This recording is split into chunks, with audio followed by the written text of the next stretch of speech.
ಏನು ಆಟೋ ಓಡಿಸೋದಂದ್ರೆ ತುಂಬ ಈಸಿ ಅನ್ಕೊಂಡಿದ್ದೀರಾ? ನಿಮ್ಮ ಕಣ್ಣಿಗೆ ನಾವು ಅರ್ಧ ಕುಂಡಿ ಮೇಲೆ ಹೊತ್ಕೊಂಡು ಹಿಂಗೆ ಸ್ಟೈಲಾಗಿ ಗಾಡಿ ಓಡಿಸೋದು ಮಾತ್ರ ಕಾಣಿಸುತ್ತೆ. ಆದರೆ ಯಾಕೆ ಹಂಗೆ ಹೊಡಿತೀವಿ ಗೊತ್ತಾ? ಕೂತು ಕೂತು ಕೆಳಗಡೆ ಮೂಲವ್ಯಾಧಿ ಆಗ್ಬಿಟ್ಟಿರುತ್ತೆ. ಆಟೋ ಓಡಿಸೋವಾಗ ದಾರಿಲಿ ದೊಡ್ಡ ಹಂಸ ದಾಟೋವಾಗ ಕೆಳಗಡೆ ಟಚ್ ಆಯಿತು ಅಂದರೆ ಜೀವ ಹೋದಂಗಾಗುತ್ತೆ ಸರ್. ಆದರೆ ಆ ನೋವನ್ನ ಯಾರ ಹತ್ರನೂ ಹೇಳ್ಕೊಳಕ್ಕಾಗಲ್ಲ. ವಾರದಲ್ಲಿ 2 ದಿನ ಬಾಡಿಗೆ ಇದ್ರೆ 4 ದಿನ ತಂಡ. ಹೋಗ್ಲಿ ಬಿಡು, ಮನೆಗೆ ಹೋಗಿ ರೆಸ್ಟ್ ಆದರೂ ಮಾಡೋಣ ಅಂತ ಅಂಗಾತ ಮಲ್ಕೊಂಡ್ರೆ ಹೊರಗಡೆಯಿಂದ ಆಟೋ ಕೇಳ್ತಾ ಇರುತ್ತೆ, ನನ್ನ EMI ಕಟ್ಟೋಕೆ ಏನು ಮಾಡ್ತೀಯಾ ಅಂತ.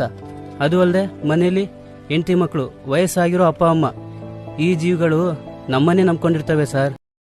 ಮನೇಲಿ ನಮ್ಮ ಮಕ್ಕಳ ಜೊತೆ ಟೈಮ್ ಸ್ಪೆಂಡ್ ಮಾಡಲಿಲ್ಲ, ಹೆಂಡ್ತಿನ ಒಂಟಿ ಮಾಡಿಬಿಟ್ಟು ಇಲ್ಲಿ ಬಂದು ಊರೆಲ್ಲ ಆರಾಮಾಗಿ ಮಲಗಿರೋವಾಗ ನಾವ್ಯಾಕೆ ಇಷ್ಟು ಕಷ್ಟಪಡ್ತಿದ್ದೀವಿ ಅಂತ ಫೀಲ್ ಆಗುತ್ತೆ ಸರ್.